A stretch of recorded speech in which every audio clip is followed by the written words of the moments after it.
Hey everybody, thank you so much for joining us today at Plaid Forum and for this special session with Stash. I'm Marian Iqbal, I'm an account manager here at Plaid. In my role, I work with customers like Stash to help them grow and enable the success of their business. Couldn't be more excited to be joined by Dan Mendez, who's the VP of Product at Stash. Dan has over 10 years of ad tech and digital agency experience. In his role at Stash, he's very focused on building customer-centric experiences, especially as it relates to identity and money movement. So I'd love to maybe start and have Dan share a little bit about how he ended up at Stash. He shared a really interesting story yesterday while we were at dinner about this opportunity. So I'll let you share that, Dan. Yeah, sure. Hi, everybody. So I was actually, a mid-20s person trying to figure out their finances, and I ended up on the waiting list for Robinhood, Acorns, and Stash because I saw all their names on TechCrunch. So I joined each platform, sort of ended up, locking into Stash, and so I was a customer for almost 2 years before joining Stash, and it was like the first tool that helped me invest in the market myself. I think about sort of growing up, and I'm a first-generation American. My parents immigrated here. I didn't grow up with any of that sort of tooling, so like Stash really like made it click for me, and then sort of like Kismet 2 years later, ended up interviewing and starting there. So I've been there for 4.5 years, so it's been a journey. Great, and I think you even mentioned like the number customer you were at Oh some yeah, point. after I started, I realized that I was the 126,671st customer at Stash. Yeah, love that. All right, so maybe we'll start with sharing a little bit more about Stash and sharing some kind of context on what you guys do. So Stash was founded in 2015. It's a leading investing, banking, and education platform for middle-class Americans and to really help educate them and help them build wealth. So they serve the 99%, as a lot of Stash billboards I've seen around New York City state. It's a subscription-based service, and it's one of the fastest-growing investment platforms. And so I think you guys are over 6 million users today, over $3 billion in assets under management. And today, Dan will be sharing a little bit about how Stash builds personalized experiences for your users. So very excited to learn more about that. So Dan, you shared something really interesting with me. You shared that 39% of Americans don't currently invest in the public markets. Can you share a little bit more about Stash's mission and how you guys are looking to change that? Yeah, absolutely. So, like you mentioned, Stash is there for the 99%. We really focus on everyday Americans that, quite frankly, are struggling right now to build wealth. The majority of Americans are living paycheck to paycheck. So Stash is really a product that is a set of tools, education, financial products that are meant to help those customers build long-term wealth. And that long-term piece is really important. We have this philosophy at Stash called the Stash Way. And essentially, we believe in doing regular, long-term, diversified investing. So as often as you can for a long time in as diverse a portfolio as you can. And kind of the beauty of that is like that works really well when the market's up, and even in times of uncertainty that we're in now with the high volatility, that also still benefits those customers. And we have our eye towards the future with them. That's great. And maybe you can share a little bit more about the different products and services that you all are offering your users. Yeah, we try and keep it pretty simple. So we have 3 tiers, a $1, $3, and $9 tier, and each one is essentially a balance between the right type of financial product and then tools and education and advice as well. So what that really means from a tactical perspective is we offer personal brokerage accounts, managed accounts, retirement, custodial, and a checking product as well. And within the checking product, we have things like budgeting and spending insights, as well as stockback. Great. And what do you think differentiates Stash from other kind of players in a similar field? Yeah, I think that Stash Way that I mentioned. When we think about our customers, we're really thinking about that long-term perspective. We're not focused on like the interaction or the first week or the first month. but like really years on the platform, decades even. And we really want to be focused on providing customers with as much value and direction and advice as possible throughout their entire financial journey. So, where they're starting right now is not where they're going to be in 5 years and 10 years, and we really want to grow with that customer and help them every step of the way. Great. And I think seeing that you have over 6 million users, that's really impressive. And I know you like to call them stashers. And so if you can tell us maybe a little bit about what does the average stasher look like? Tell us a little bit more about your customer. Yeah, it's a good question. I think I've probably said it like 3 times already, but like it is the everyday American. And what that really means is that 95% of our customers are first-time or beginner investors. They're saving and investing $31 at a time on average. The median household income for our customers is $50,000 a year. So when I think about, outside of the bubbles of San Francisco, New York City, and those types of places, to me, like that is really the heart of America and the middle class, and that's who we're serving. That's great, and thank you for that context. So I think jumping ahead, now that we understand a little bit more about your customer, tell us about some of these like tailored experiences you're building for your customers today. Yeah, sure. So, Plaid is a pretty integral partner in us helping serve our customers. So that journey starts right in onboarding. So obviously we leverage auth identity data as well. But as soon as that customer sort of authenticates their account, we're also starting to gain some insights about them using transactions data. We look across things to try and understand like what is the financial health of that customer outside of our platform. So we're looking at things like, what's their money in, money out, right? Their inflow. How do they handle their cash? Do they pay a lot of fees? How often do they get paid? Do they spend more on weekends or during the day? Those types of questions, we really try and build a view of that customer. And that's something that we can only really do with the transactional data. If they choose to link with another method like micros, we can't get that full picture. So we're in less of a good position to really deliver value to them. Very helpful, and I'm glad you kind of mentioned the types of trends and things you're noticing as you're looking at this user behavior. So maybe tell me a little bit about the type of data that's been helpful for you specifically. Yeah, I think obviously with transaction data, but also in general personalization. I think for us at Stash, personalization is not just about gleaming a transaction insight and serving some content based off that. It's more holistic. So whether it's our view of the intent that you're bringing to the platform, are you risky, not risky, all those things count within personalization. So all of the data that we get from Plaid is super critical in us creating that evaluation. But if you think about transactions in general, one of the great things that exists within the data object itself is the categorization. And I know Plaid has done a lot with your taxonomy over the past couple of years and investing in that. So it's really nice to be able to like look at your categories, subcategories, and put together sort of insights on the customer, and then you can extrapolate that out to the entire customer base. You can look at how anomalous a customer is to the rest of the base, and you can segment based off those types of things.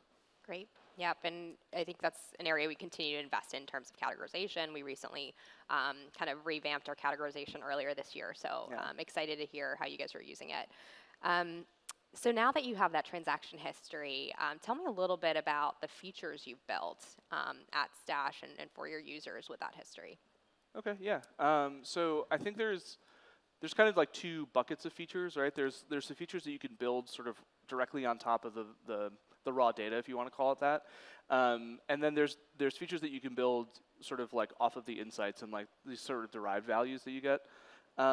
So for us, like one good example is, when a customer comes onto the platform, I mentioned 95% of them are new or beginning investors. So it's really hard for them to commit to a purchase, right? Making their first investment. So if you think through, you join the platform, you're excited, you're ready to invest in yourself, you're going to do this, and then it's like, wait, what's an ETF? What's a stock? Is this one good? Is that one bad?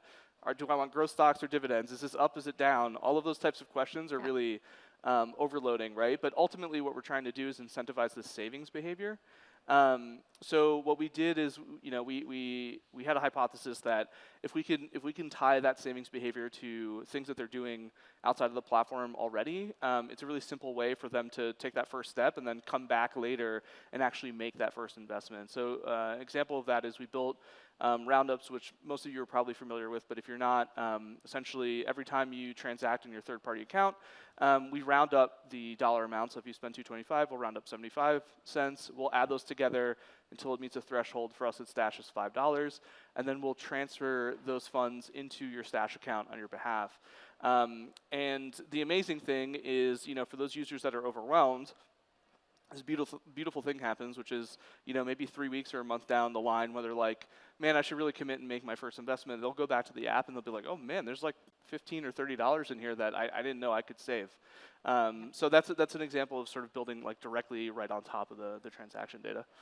That's great, and I think one thing that was interesting is you started off doing, I think, roundups with checking accounts.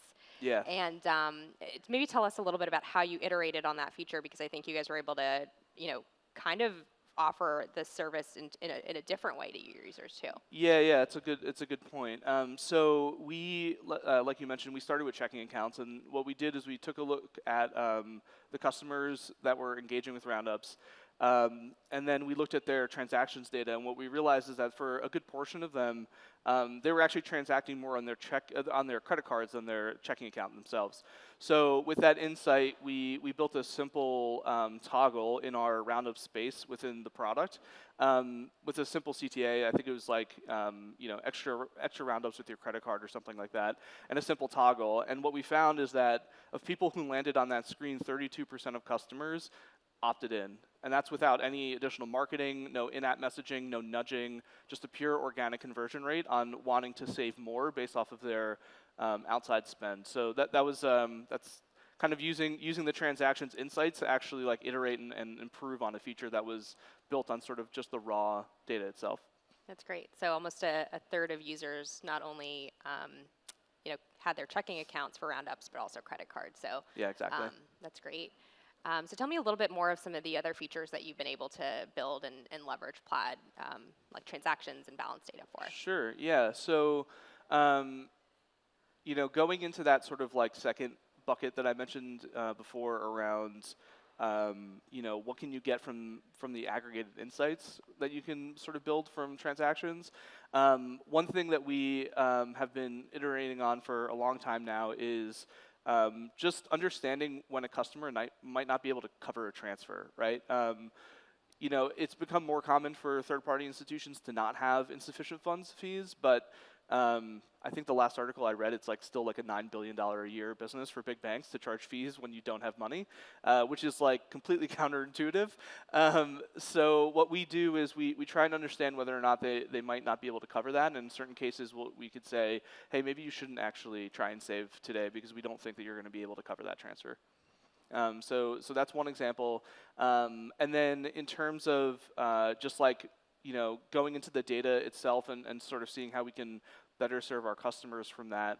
One thing that we're constantly evolving on is sort of understanding what our customers are doing, where they're spending, and then seeing if we can tie Stash's value to that. So a simple example of this is, we have customers that have some very common subscriptions, Spotify, Netflix, those types of things.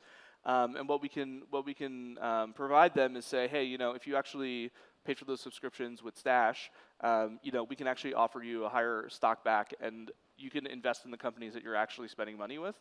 And we can do that for any publicly listed company. So you can think of if you go shopping at Walmart, for example, and you're buying your groceries, you're already spending your money at this institution, and ultimately you're in certain ways sort of like believing their future value, right? Because you're spending your hard-earned dollars there. So it's a nice sort of value add to the customer to say, while you're doing that, you can also be investing, you could be building your wealth, and you can do it, with the power of fractional shares. That's awesome. So really what I'm hearing, just to kind of summarize, there's really three key ways that you've been able to use, transactions and balance data. I think first is really around roundups, being able to have users round up every purchase on their debit or checking or credit card, and be able to not even think about Yeah. saving and investing, and doing that in such a seamless way. Second, around just really being customer centric. If you see that they can't afford to make a transfer or pull money from their account, stopping them, telling them to wait until they have sufficient funds. I think that's really customer forward. And lastly, just the piece you mentioned around stock back. I think that's exciting Yeah. because as a user, when you're making purchases and you just you feel excited about a brand or you can kind of relate to it, being able to get that reward back. So that's great. So thank you for sharing that. Yeah. So I think as we work together, I'm curious, especially with all the different product announcements today, what are features and things you're excited about as you think about the Stash and Plaid partnership moving forward? Yeah, I mean, we're always looking to innovate and find spots where we can work together. I think the thing that's super interesting to me is really around fraud and the sort of signals that you guys are generating. I think ultimately every financial institution can sort of gauge what's happening within their walls, but there's like these massive blind sides, which is like what's happening outside. I think given Plaid's reach, it's like really it could be a really powerful sort of product and feature to sort of incorporate, whether you're doing your own sort of like internal modeling, whether or not you need to start from ground zero. I think the features that you're developing there are really cool. Also interested in learning more about Guarantee. That's pretty sweet as well. Awesome. So excited to continue that conversation. So looking ahead, obviously you guys have, again, over 6 million stashers. You're helping educate them, getting them comfortable with the public markets, and they're building wealth. And so what's next for Stash as you think about, what's ahead for your users? Yeah, it's kind of funny, but I think it's more of the same. I think ultimately what we're trying to do and the customers we're trying to serve, 6 million is not enough. There's millions of other customers that really need help and guidance and essentially reassurance, right? Especially now when the markets are volatile, just focusing on like, no, think about the long term. If you look at the average, if you look at sort of how the market has grown, it's every time it's gone down, it's gone up, right? So I think focusing on that everyday American and making sure that we can really build wealth with them, I think that's going to remain our focus for a while. And we've been doing some more around education with Stash 101, which is sort of like a tool to help teachers sort of teach financial literacy and other things like that to really sort of push and make sure that we can improve the financial health of everyone here. That's great. Especially love all the recent initiatives you guys have had around Stash 101. Yeah. So I guess for the audience today, for the product managers and developers that are with us, what are some kind of learnings or takeaways you'd like to share? Yeah, I know we have 3 on the slide behind me, but I think one thing that is helpful to always sort of think about is if you can tie your customer outcome to your business outcome, it's a really motivating and amazing thing. When customers are winning and that means that you're actually succeeding, that's a good spot to be in. So every time you can find that synergy, I would go for it. But yeah, I mean, personalizing, personalization in general, I think starts at the very moment you come in. Obviously with Plaid transactions, but also everything that you know about that customer coming in, acquisition source, everything that you can think of is super valuable, and understanding who they are and what do they need. And then, if you are looking at the transactions product, I would go into the categorization, understand better sort of like where they're spending and how that stacks up, and then think about ways that you can, deliver value to them, and ultimately be a bit curious, right? I think sometimes it's easy to, internalize your KPIs and drive only to those things, but sometimes it's good to have questions and see if you can do some exploratory research to get some powerful information about your customers. That's great. Thank you for sharing that. And last question for you. So you've been at Stash for almost 5 years. I think when you started, it was less than 100 people. You guys are close to 500 today. Yeah. Obviously, millions of customers and have had a ton of impact in the fintech industry. When you think about and you look back at the journey, what are you most proud of as a product leader? Yeah, I think there's two things. I think one is just hearing from customers and like knowing that it's real, right? It's not like a fake impact, right? Like I've seen customers like write us letters because they saved their first $100 in their lives, right? Like that's powerful. Um, and there's other stories where someone didn't have to miss a day of work because they had saved up enough money to like fix a flat tire. So I think it's like knowing that we are helping people. Obviously me as a customer, like it obviously helped me as well. So I think that's one thing, and then I think the second thing is just the team that I've been able to build and be a part of. I think when you're at a super mission-driven company and like people are amped, it's just a great place to be. And obviously, being there for almost 5 years, like the motivation's still there. So yeah, I think that's probably the two things if I look back. Yeah. Awesome. Well, thank you so much, Dan, Yeah, for being with us today. Dan took a very early flight yesterday from New York. I He's also a did. new Yeah. dad, so very excited to have you with us today. If everybody could join me in giving a round of applause for Dan and the Stash Thank you. team. Um, If you're interested in learning more about Stash, please visit their website at stash.com. If you're interested in learning more about Plaid transactions or any of our products, scan the QR code and share a little bit more about yourself, and we'll be in touch pretty quickly. So thank you all, and enjoy the rest of Forum. Yeah. Thank you.